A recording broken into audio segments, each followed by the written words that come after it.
I want war with all of you.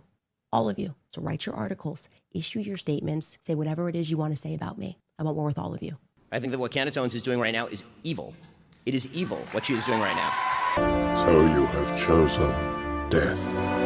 So it's very rare that 2 videos in a row I cover Ben Shapiro, but that's what happens when you can't stop taking L's. Cause even after going on that little wine fest on his channel over Tucker interviewing Nick Fuentes, where he blatantly misrepresented the interview, he clearly didn't learn his lesson, even after his video got a greater than 50% dislike ratio, as Megyn Kelly was on tour and visited Ben, and when the issue of his and Tucker's beef was raised, Ben seemed to get petty.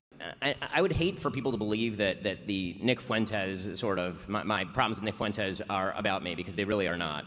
They are about the fact that Nick Fuentes, there is a reason why Charlie Kirk despised him. There's a reason why every mainstream political commentator has been highly critical of him. He's a Hitler-loving troll, and I say that advisedly. He literally says on his show that he loves Adolf Hitler. Okay, so just the reason this has come up in recent weeks is because Tucker, your guest last night, decided to have him on last week and to completely gloss him, in my opinion. And you can make up your own opinion as to what you think Tucker was doing during that interview, but I know what it looks like when Tucker Carlson decides to be an aggressive interviewer, when he decides to ask difficult questions of people. Tucker is eminently capable of doing that. He did it to Ted Cruz quite thoroughly. But he decided for any number of reasons, and I try not to attribute motivations to people, that he was going to treat Fuentes with kid gloves and to essentially normalize Fuentes, act as a sort of gateway drug, what I've called Tucker, as an ideological launderer of bad ideas over the last couple of years. And this is not coming from a place of animus for Tucker on a personal level. I've known Tucker for a very long time. Tucker and I, whenever we're in personal situations, we get along great. I think I saw that Tucker talked about how we were at Charlie's memorial in the vice president's box together, and he's correct. I mean, we saw each other, we said hello, we talked, it was very friendly, and all of that. And it's also true that a couple of days after Charlie's murder, he reached out and he called me and he said, listen, I know that we're at odds, and we've been at odds for a number of reasons, mainly political. The real question is, for me, I got into this business because I care about the ideas and I care about the ideals. And so when you're determining what is conservatism, what should the future of America look like, and where do you draw the lines, those are the questions that I need to answer in my job. For me, my business is really not about friendship. I have lots of friends with whom I disagree on politics and don't believe they should be leaders in the conservative movement, for example. In any case, Tucker reached out. He said, we've had a bunch of disagreements, and what if we could put those aside and align toward the DSA in particular, is what he mentioned. And I said, Tucker, you're totally right. Let's do that. That would be great. In fact, the TSA? The DSA, the Democratic Socialist of America. What, the TSA? How did that bring you together? The Democratic Socialist of America. And the reason I know. The reason I'm taking TSA only divides people. Is because, yes. So I texted him, and the text exchange was very nice. I mean, here's what the actual text exchange went like after the call. So I texted him, and I said, thanks so much for calling. It means the world. It truly does. Should we do a show together talking about the DSA threat, Democratic Socialist of America threat, and orienting in the same direction? Happy to do whatever it takes to bring everyone back together for the fight that matters. And Tucker then wrote back, thanks, man. I appreciate it. I'm going to spend the next week or two thinking about how to be most effective. The country is clearly on the brink. I reached out repeatedly. After that, nothing happened. I thought it was a good idea at the time. I think I felt differently after I saw what he did with Nick Fuentes, and after he proceeded, in my opinion, to spend the subsequent weeks doing literally nothing to fight the left. I say this with sadness, because Tucker used to be, I think, a deeply important part of the conservative push to win. The number of times that Tucker Carlson has mentioned Zohran Mamdani since October 5th on his show is once. And it was in the context of Marjorie Taylor Greene and Tucker Carlson talking about the appeal of Zohran Mamdani. Since October 5th, I did 17 separate shows on Zohran Mamdani, including 4 in the last week before the election. Okay, because when you're orienting against the left, you really should orient against the left. I mean, bro complained about the fact that Tucker barely mentioned Mamdani, but why is he in particular somebody so pressing that all conservatives need to talk about him? If someone in the comments could let me know, I'd appreciate it, because I don't know a whole lot about him. Right now, the only thing was his globalize the intifada statement, which I've concluded before that I don't think he's some anti-Semitic bigot. It was a matter of wording. And this is not a glowing endorsement of Zohran, just that we have to be honest in how we represent things. Now, one thing I want to bring up is that when Tucker did talk about Zohran, people like to take him and Marjorie Taylor Greene out of context and call them fake conservatives because they offered about 40 seconds worth of praise for the guy.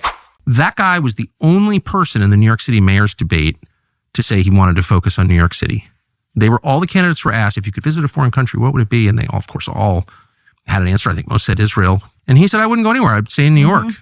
And like, if I want to meet Jewish constituents, I go to their synagogues, their homes or whatever, but I'd be here in New York because that's what I'm doing. I'm running New York. That's my job. Well, he gave the right answer. He gave the right answer. He gave the right answer, at least. And he's talking. I totally oppose his program. Just Absolutely. To be clear.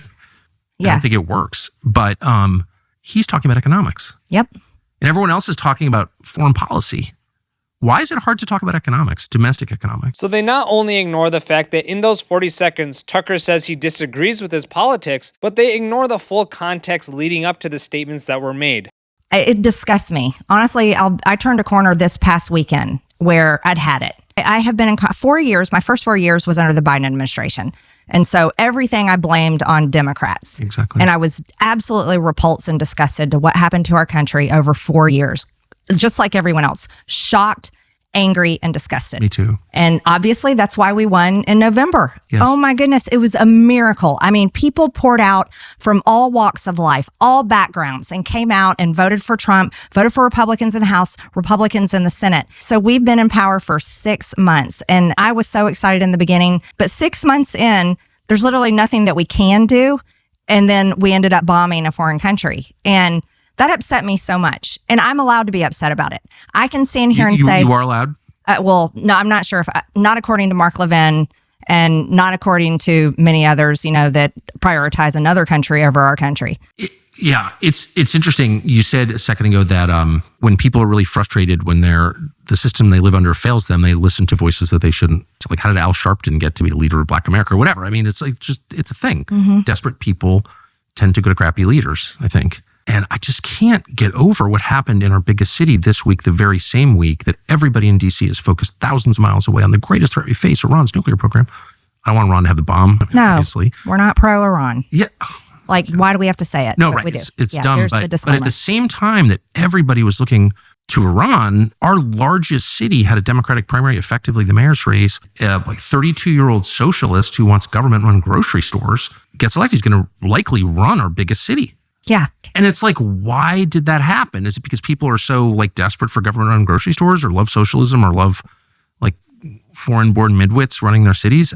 Probably not. That guy was the only person in the New York City mayor's debate to say he wanted to focus on New York City. And so these Zionists are getting so angry that people are offering a bit of praise to a politician on the other side who doesn't want to protect the interests of other countries the same way he wants to protect America first. And it shows this America first mentality can bring people together from other parties. It's like Tucker and Marjorie may not agree with Zoran Mamdani's policies, but they don't care enough to forget the bigger picture. But for Israel firsters like Ben Shapiro, no, they must be angry about that. And then he gets mad at others who won't speak out as passionately against the people he opposes, like he does with Megyn Kelly. I think, just to be clear, so the breakdown from the detente after Charlie was him interviewing Fuentes. Was that the next thing that happened that led to the blow up? Yes. I mean, I had not spoken a word. There so it are wasn't things that he attacked you, or you had no, something? I don't care about people attacking me. And I don't think Tucker cares about people attacking him. I mean, again, we're professionals. We're in a business where people comment on what we say publicly. Again, this is why, I think you and I differ on our angle with regard to, for example, Candace Owens. I think that what Candace Owens is doing right now is evil. It is evil what she is doing right now. Okay? And I say that... What... Because I didn't opine on whether it's evil or not, but my position is it's really none of my business. And why is it? But I have a question. Why is it none of your business? I mean, you comment on these things for a living. I'm not mother of the internet. No, but if this were on the left and somebody were accusing Charlie Kirk of his wife having murdered him, I assume that you would be talking about it. Is that what Candace is accusing Erika of? Yes. Of murdering her own husband? She's accusing TPUSA insiders and other members of the right wing, including Seth Dillon, of being involved in the murder of Charlie Kirk. Yes. Okay. Which, first of all, the claim that Candace accused Erika Kirk of being involved in Charlie's death is false, and Megyn later comes out saying that. He said that Candace has been claiming Erika Kirk was behind the murder of Charlie, which I had not heard, and I was taken aback because that seems like something I would have heard. It's so crazy, and I have since learned it is not true. Candace has not made that claim, and in fact, I've now seen several clips of Candace specifically defending Erika Kirk and saying she would never make a claim like that about Erika and that she... Now, to be fair, Candace has been implying that what was done to Charlie was sort of an inside job, because there are things to be suspicious of, such as Mikey McCoy, Charlie's chief of staff who's since taken over his show as host. Because how did just after Charlie get shot, was he able to make a phone call so quick? Like what, did he already dial the number? that is kind of suspicious, and then him running away. Or like, why was the camera footage immediately removed and that same guy somehow knew Charlie was dead before anybody else did? They just shot Charlie. They just shot Charlie. They just shot Charlie. They just shot Charlie. He's dead. God help him.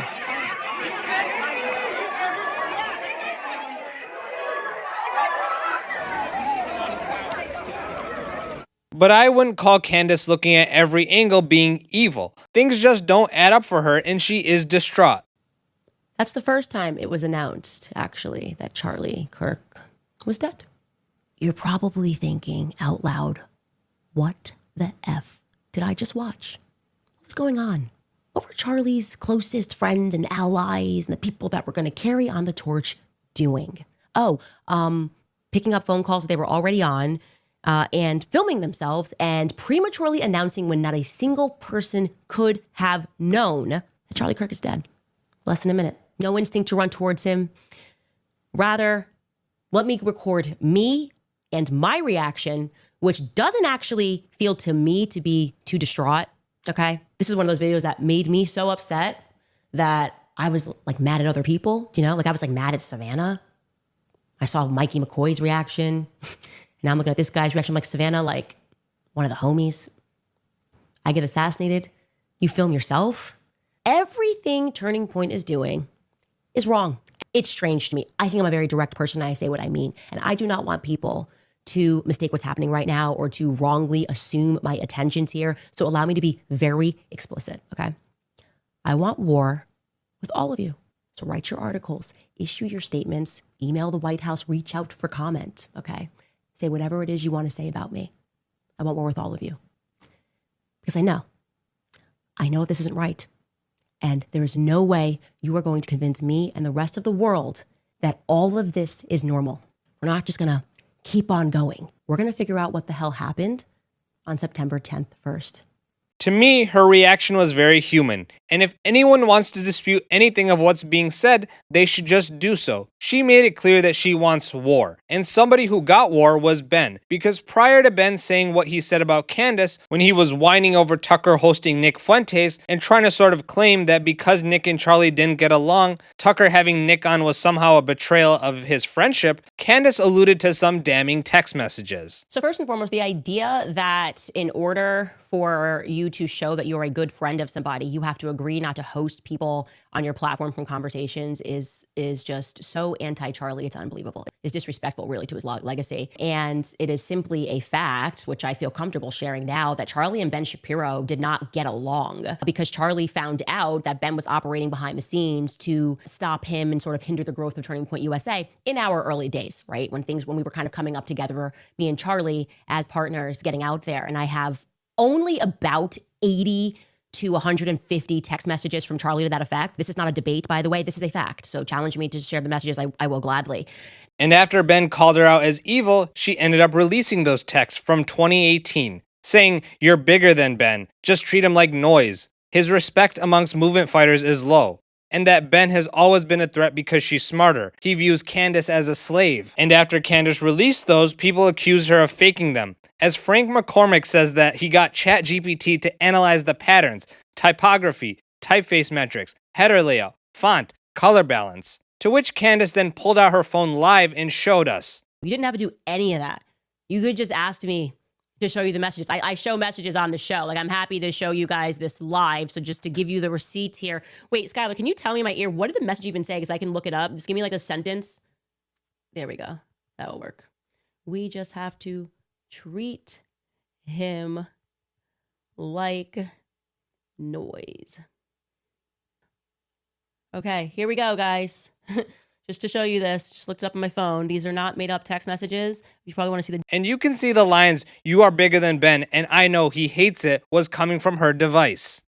Like, it's just such a nonsense. I don't even know what would be the point of that. What would be the point of that? Okay. I was very clear at the beginning of this entire thing, no fakeness and no gayness. You know, I asked that if— Now, authenticity aside, one question that does arise is if she knew that Ben was like this back in 2018, why would she then join the Daily Wire in 2021? Hard to say. Maybe she just tolerated Ben and their relationship was all fake. Like maybe they were just cordial towards each other, or they squashed their beef at the time. What I do know is that she and Brett Cooper are still very close friends. And when it comes to Matt Walsh and Michael Knowles, even after she left the Daily Wire, she was on record saying those two are great people who should be supported in everything they do. In fact, Michael still has some connection to her. Michael Knowles, do you miss working with Candace Owens?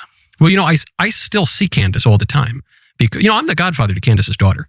Actually? Yeah. I'm the godfather of Candace's daughter. I'm very good friends with her husband, and you know, it's kind of weird for me to hang out with. Yeah, we're have many Mayflower cigars. You know, over the time, and I don't see Candace at work obviously anymore, but I do see her at church. She actually goes to the earlier mass than I do. You know, she came into the church like a year or something ago, and in fact, I was the godfather to her daughter before she came into the church. People love her. She has actual star quality. She has this thing. Well, it's wild. I mean, I was telling you this off air, but I just want to say it. I was in Oslo, Norway last week, salmon fishing with my kids, and I'm walking back from dinner with one of my kids in downtown Oslo, and this guy goes, Tucker Carlson? Yes. You know Candace Owens? I was like, yes. Tell her that I love her. How famous you have to be where people will come up to you on the street just because you know somebody else? Where people will come up to another very famous guy. Nothing to do with me at all. You say, oh, hey, you know, hi, I'm Tucker, by the way. No, it didn't. No, I was so impressed by it that it didn't hurt my feelings at all. You know. That is unbelievable. But yes, the main thing that he liked about me was that I knew Candace Owens. I was like, wow, that's devotion. So I was impressed. I called her. I said, wow, man, you're really at another level. Got to start trying that at restaurants. Can I get a free dessert or something? I know Candace Owens. Come on. Now, I'm surprised Ben was okay with all this, considering Candace is so evil in his eyes. But I say all this because maybe Matt Walsh, Michael Knowles, and Brett Cooper were good to her, and putting up with Ben was worth the cost of having a friendship with the other three. But whatever it is, Ben Shapiro has started a war that I don't think he'll be able to finish. Because when Candace gets poked one too many times, she goes nuclear. She brings receipts. She brings facts. And she has public sympathy. Ben, on the other hand, brings feelings, lies, and public support that is constantly dwindling. But guys, I want to thank you all for watching this video as always, and if you appreciated my commentary, please give it a thumbs up, and if you're new to this channel, hopefully I've earned your subscription. Here's some more videos for you to watch in the meantime. Until next time, peace out.